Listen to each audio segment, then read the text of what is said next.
Hi guys, I am so excited. One of my favorite people on the planet, and I literally just met him today. But I feel so honored to have Monsieur Sir Zan Perrion here with me. How are you, sir? I'm never better. Thank you, Erica, for having me. Oh, I am Glad to just be here. so elated. And I have to just say, oh my God, you wrote this book called The Alabaster Girl, and it was like spoken from heaven. It's the most beautiful book my eyes have ever read, and it just has changed my life as a woman and as an expert. And I just, wow, Alabaster Girl, wow. I appreciate that. Yeah, it was a long time. That book, took me a long time to write, 10 years. So Sure. I'm glad it has a lot of meaning for you, and I'm really glad it resonates with you on the level that I wrote it. Yeah. Yeah. It it stirs so much.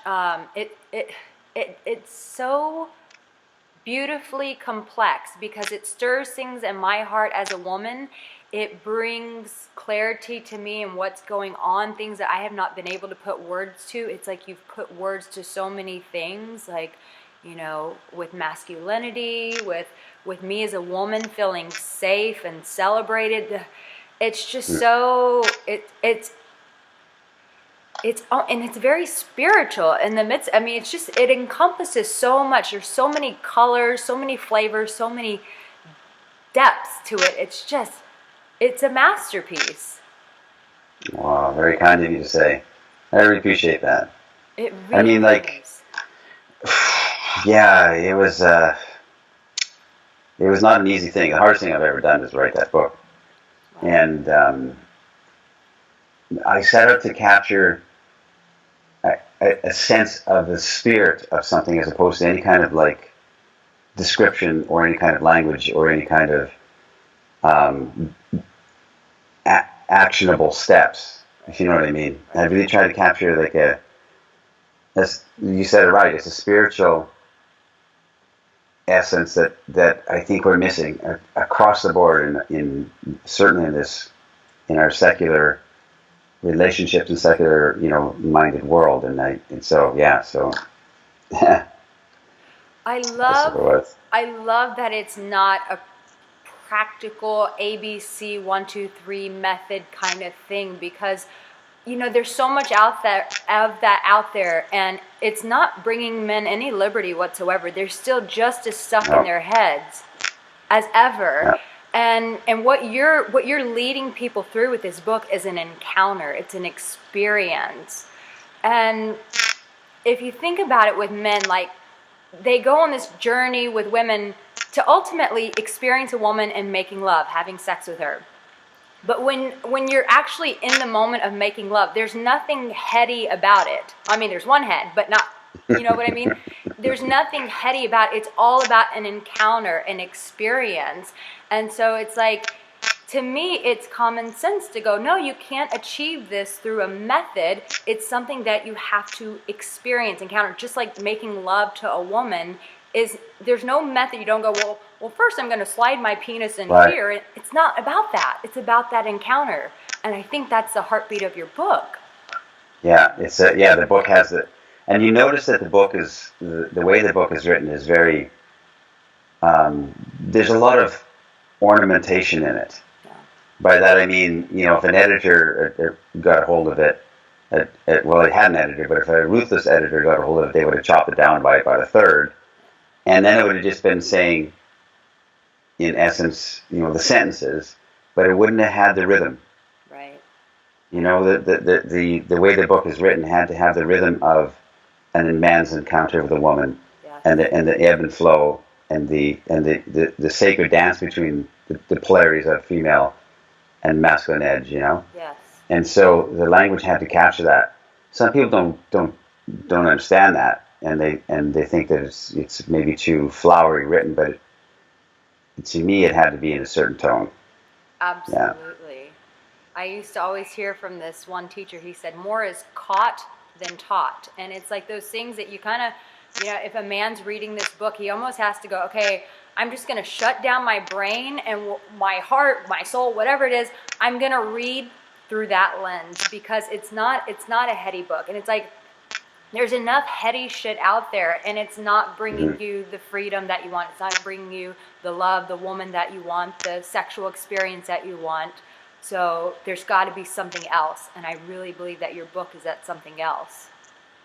What's interesting is, like, there's a theory that I've heard that the relationship between men and women, the dating life of men and women, or of the age, follows the economic of the age. And so the Industrial Revolution came with this.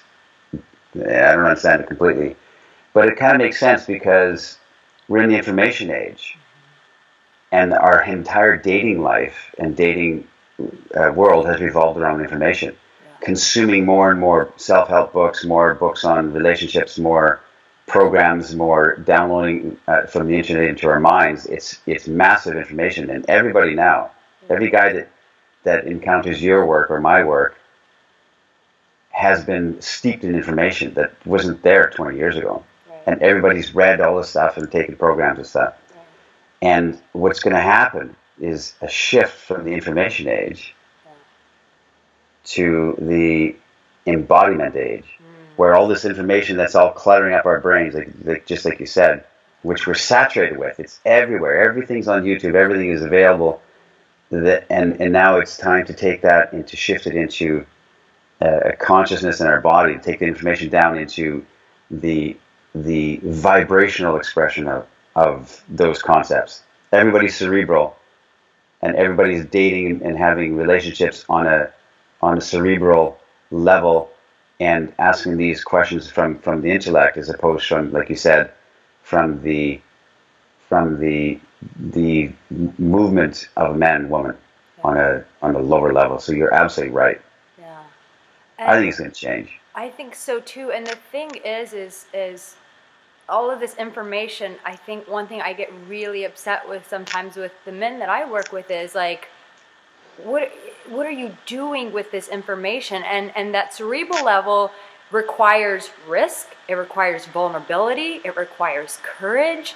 And it's like, you talk about manhood in this book, and it's like, it's not challenged anymore. And so men and women, we've become safe, so-called, in accumulating information, but going out and having experiences is a bloody, messy battle that is exciting and intoxicating, but it takes a tremendous amount of courage. Me digesting information doesn't require anything out of me, but going on that journey and getting in it and getting bloody and getting messy and taking that risk, that's when you can actually like encounter it.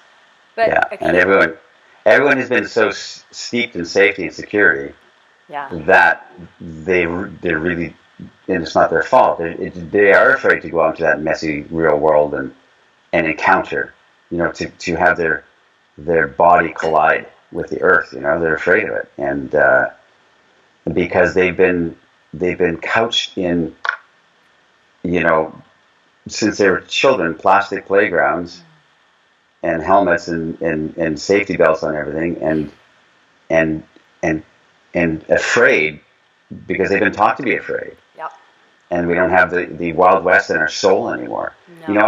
I just gave a talk in Las Vegas last week, and one of the things I said, because it's interesting to me, is that, I talk to a lot of guys who want to go traveling. They want to become these digital nomads. This is the new thing, right? But boy, they sure want to have their ATM around the corner, and they make sure that they've got their medical insurance all up to date. Yeah. 300 years ago, when men went to sea in wooden ships, there's no such thing as medical insurance. There's no such thing as I can just call mom. Yeah. There was no ATMs. There was no Starbucks in every country. They went to sea in ships, and there was no such thing as security. No. And we lived like that for centuries and centuries. And anybody who accomplished anything, the men who went to sea. We don't have that in our heart anymore, because there is no going to sea anymore, because you're connected. If you go on a boat, you still got Wi-Fi, and you can get, like I said, there's an ATM on the boat. Yeah. So everything's built around the security and safety. So to step out of our true comfort zone and to really, scare ourselves a little is just it's a very rare thing. But at the heartbeat of a woman, that's what a woman wants, is a man who is able to do that. Like, I think of like William Wallace from Braveheart, like, and how many women were just like oozing over Mel Gibson. But it's that warrior spirit, that tenacity that just doesn't give a fuck and just goes for it. And it's like, I was just talking to a buddy of mine yesterday. I said, women are so immersed in these love romantic books. And I said, but in none of those books that we read, we're not like, and he like picked me up for a date and opened my door and paid for dinner and was the nicest guy. No, we're reading books about he saw me as a woman. He saw my beauty. I was unseen. He saw me. And then he put me up against the wall, bent me over and gave it to me. Like, exactly. We're like craving that masculinity, but you don't cultivate that just living a life that's very safe. That's right. And it's so rare. I mean, like, it's a rare thing. That's why I do what I do. That's why I grew up in conservative Canada, and I was the same thing. I don't blame men at all. Yeah. I grew up with that same notion that, well, I could talk about it for a week, but I grew up with that same spirit of just that nice guy, trying to be all things to all people and trying to please, right. In bed too. Yeah. Yeah. Trying to be the pleaser. And most men, I mean, they think that that's where it has to go. They want to learn how to, and most of the dating advice out there is how to please a woman, how to where to take her on a date, how to do all these kinds of things. And men never ask themselves, what has life force for me that I can share with somebody? Wow. That I can catch somebody up and be caught and experience it, with somebody else. And it's all about what can I do to make her like me more? Yeah. What can I do so she likes me more? Yeah. What can I do in bed so that she likes me, so that she, as opposed to saying, how can I have a shared, unifying, blissful, orgasmic experience with this beauty, and here, how can we join in on that vibrational plane, as opposed to what can I do now? Anyway, yeah, something shifted. And as a woman, we are crying out for that. And I hear, like, when I work with guys, they're like, well, when should I say this and when should I say that? And my answer always is, and I say it with anger, whenever you fucking want to, that's when you do it. And they're like, but what if she? And I'm like, you can't live your life on what if she, because then you've just lost yourself. You've lost your voice. You've lost your identity. The minute that you start pulling yourself down and going, what does she want? And it's like, as a woman, I want you to show up and be who you are. I don't want you to have to curtail that to meet me. I'm impressed by you, Arica.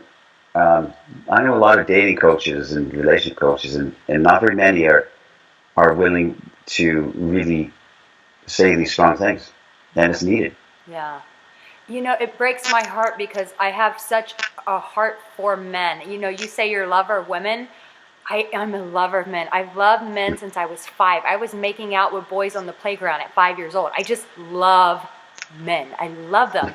And it breaks my heart to see their spirit beaten out of them. And it's like, I want to be that woman to go, yeah, you're talking to me right now. You probably want to bend me over and have sex with me. I like that about you. I appreciate that about your masculinity. I feel that sexual vibe from you. Thank you for that. Thank you for showing up and being a man and removing that shame from them of like, I have to hide this. And it's like, no, that's the beauty of who you are as a man. Wow. That's God's work. Yeah. I tell you, it's like, it's needed. It's such a hungering cry and everywhere you go. And it's just not being addressed. I mean, there's a lot of, like you said, a lot of information, and a lot of how-tos, and a lot of ABCs and, and algorithms and If she says this, if she says, you say A, if she says B, you go to C. That's your roadmap. And this generation is a very digital generation. We grew up on computers, and so we have this in our mind, this digital flow of ones and zeros, and we approach relationships in the same way as opposed to the analog of just, which is the feeling of it. So you are absolutely correct, and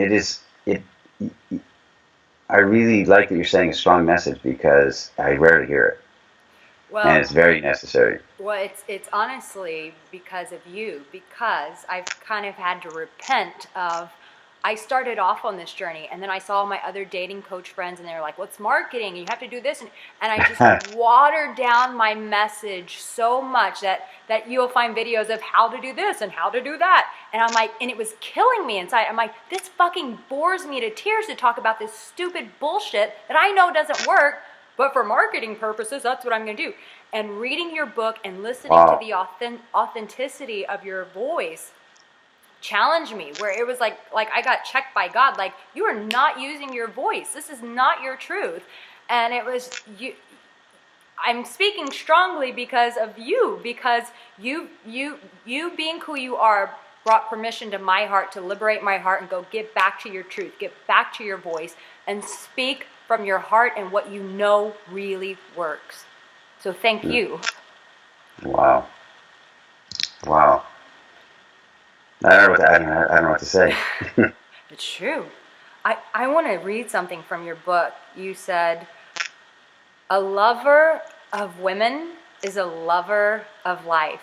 That's just the way it is. It might be possible to love life without the love of a woman, but it is not possible to be a lover of women without a love of life.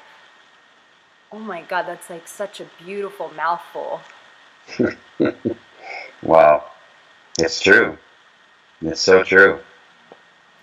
Yeah. It's I think men have become so infatuated with techniques that they forgot who they were pursuing. It's almost like in my Christian days of like pursuing the Bible and not pursuing God. You get so inundated with this is what the word says that you miss God. And it's the same thing. Men are so inundated with what to do next that they've missed the beauty and the love of women. How does a man do that? How does he reconnect with that aspect of him, of why he got started on this journey in the first place? Well, that's the big question. I mean, like you said, it's all works instead of faith. Yeah. And I'm telling you, like, I've done a lot, like I said, I've done a lot of public speaking. I've done a lot of coaching of men over the years. And the only thing I'm interested in talking about now with these men is really to take them to that place of understanding, or no, that place of seeking, because you never become this understanding, all-seeing eye. Right. But to take them to ask those bigger questions, which are the mystery of life and the mystery of why we're here and the mystery of the relevance of life. Because then the smaller things, like this girl didn't text me back for 3 days. What should I say? There's a trickle down effect to when you're asking these larger questions about who am I on this earth, and as a man, when you're trying to go on that type of journey, then the little tiny thing, or the more little things, like the girl didn't text me back, they become an automatic. It's an automatic thing. It becomes a smaller question that takes care of itself, to be frank.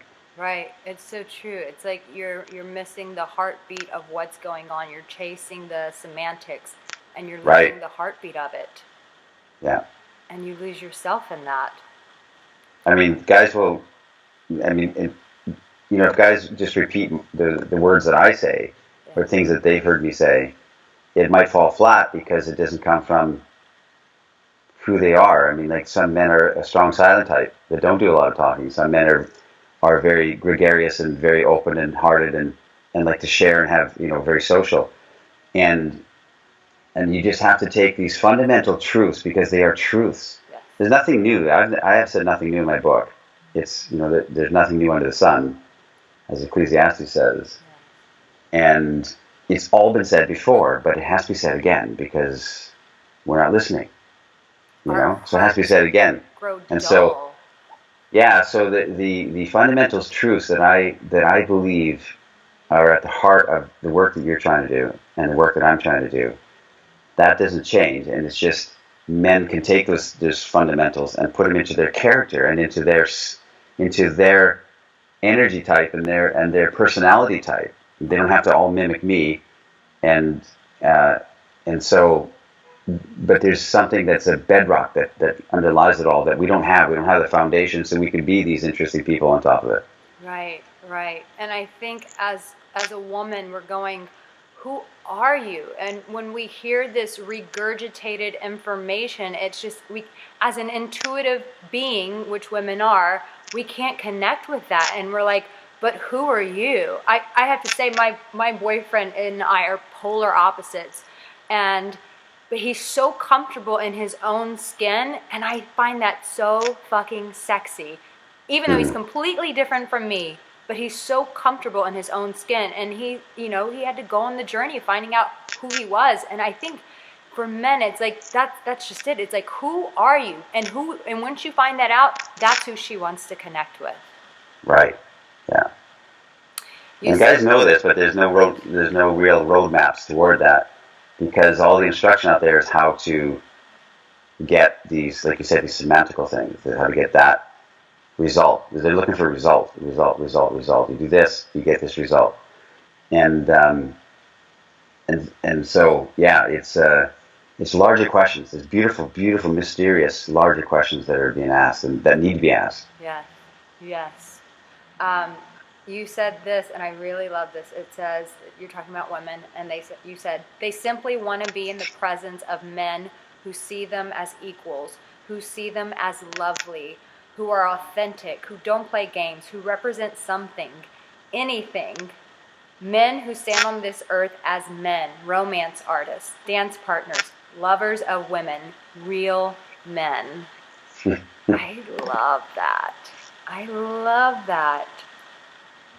It's almost like men are just I feel like so many men are just needing permission to come back into their masculinity. I feel like, the feminist movement, while it was something for equality, it's come in and said, we don't need you anymore. And that, I Right. just have to say as a woman, that is complete bullshit. We as women need men. I'm like crying out, like, men, we need you. We need your strength. I think that has been such a lie that has been so steeply embedded into the souls of men. Of there is this message in the air that says, men, you are not needed anymore. And I'm like, bollocks, bullshit. We need men. We need their strength. We need that. hmm And I tell you, that is what you hear. Yeah. It's everything you hear because the media is saturated with those voices. Yeah. The university is saturated with those voices, Yeah. and there's this silent majority of people who do want to be connecting and do want to have and do feel that strong need for women, and the women feel that strong need for men. But that's not what you don't hear that voices anywhere because it is absolutely drowned out by these shrill voices of this strong feminist agenda that's to really in a destructive force, and the strong manosphere on the other side, these men who are beating war drums and trying to take back the power from women. Yeah. And both of those voices, which is all you can hear Yeah. in on the internet and in the media stuff, all those voices need to be cast aside. That's the truth. We cannot use the same channels. This is interesting. We cannot use the same channels to speak to the hearts of the people who really want to understand. Wow. Because the channels are clogged. Wow. We're going to have to take an end run around it. Wow. We have to take an end run around it, and that's what we're doing. That's what our work is doing. We're going around it. We're not going to try and. That's why I don't sit in social debate. Somebody can say, "What do you think about feminism or pornography? What it's done?" I run around it. I'm not afraid of it, but it's clogging up the discourse. And so let's go around it. That's the whole point. Wow. One thing I tell some of my clients whenever they're like questioning their masculinity, and I'll just be straight up with them and say, listen, I can lay in my bed with a plastic thing in my vagina going, but nothing will replace a nice, warm, beautiful penis. And I'm like, as a woman, like, let's just get very practical about this. Like, you cannot be replaced. Like, this bullshit of that men can be replaced. It's like, honey, you have an irreplaceable role in the life of women. And unless you step up to the plate, that will never be encountered. That will never be experienced. No, that's exactly correct. And I wrote that in my book. It's like men will always have that. We've lost their utility to women. Yeah. We used to be, for centuries, we were, providers, protectors, and procreators. And all those three traditional roles of men have been swept away. And so, and even procreation, you could do that with science now, Right. And right. so men really feel this loss of their role in the hearts and minds of women, and women have discovered that loss too. They said, "Wait, that's not what we wanted. We didn't want this to push in that direction. No. We didn't want that." No. And so we're all hungry for that reconnection of the what we don't understand, or what, like, we're trying to, like you said it, this equality movement really didn't get equality after all these years. We got sameness. Yeah. And so, like, there's a thrusting force in the hearts of mind that's missing, hearts of men. Yeah. So, like, the nature of a masculine spirit, since the day we're born, is a thrusting energy. Yeah. We're penetrators. Yes. That's how we move. That's how we interact with the world, by penetration. Thank you for that. Absolutely. And the way women interact with the world is receiving. Yeah. And rebirthing. Yeah. Like, women, like I've said this many times, women birth us men, and the true feminine grace rebirths us again. Yeah. Yeah. When a man is making love to a beautiful woman that he's just, he can't believe how that he can be with her, and he penetrates her for the first time. Yeah. There's something that, and women may not understand this, but men will understand this. When they're with a woman that they absolutely adore and they penetrate her for the first time, something is forgiven on his heart, and he almost cries in that moment. Wow. Because all of his rejections, all of his insecurities, all of his losses and abandonments, she just forgave, and she doesn't even know it. Her feminine grace forgave him all the past. And I know men understand when I say this. Whoa. It's a rebirthing energy. I have never heard of that. That is breathtaking. It's true. Wow. And I have to say, as a woman, like, if I knew when a man was entering me that he was carrying that on him, that shame, that rejection, that inadequacy, that as a woman, like, coming inside of me, it's like, I want to take all that. I want to heal all of that. I want to love all of that. I want to nurture that. As a woman, when I hear that, I'm like, oh my God, my innate response is, if I can bring healing in this moment while you're inside of me, here you are.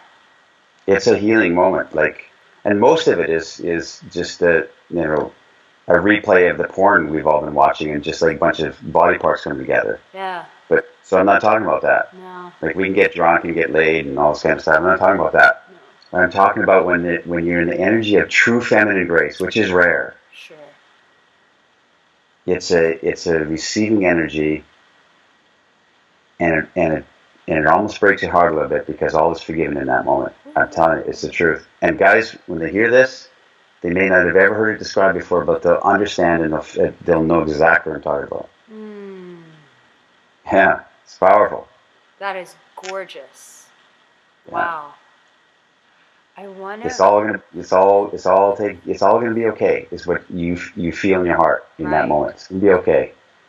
That little boy who was abandoned has now been received. That's incredible. Wow. And it's back to that experience, that encounter. That's not something that he's going to get reading a book. It's not a method that he can, it is something that he has to experience. Yeah. Wow, Zan, I cannot thank you enough for doing this with me. You, as I said before we started recording, you are a gift on this earth, not to just men, but to women as well. I mean, like I said, there were times that I read your book and it was just so intimate and so healing to me as a woman that I was just like, oh! So whether you're a woman, whether you're a man, like, this is a book that brings masculinity and femininity together into this wonderful dance, this wonderful experience, and a grace that gives you the permission to be there, be safe, be loved, be healed, be whole. So thank you for giving such a beautiful gift to all of us. I honor you in that. Thank you so much, Arica. Very kind of you. Thank you. Very nice. Everyone, go get The Alabaster Girl right now. Read it. It will change your life. The questions that you have and the answers that you're not getting, I guarantee you, you will encounter them. Not here, here. You will encounter them by reading this book. Get it now. Thank you, Mr. Perrion. Thank you so much, Arica.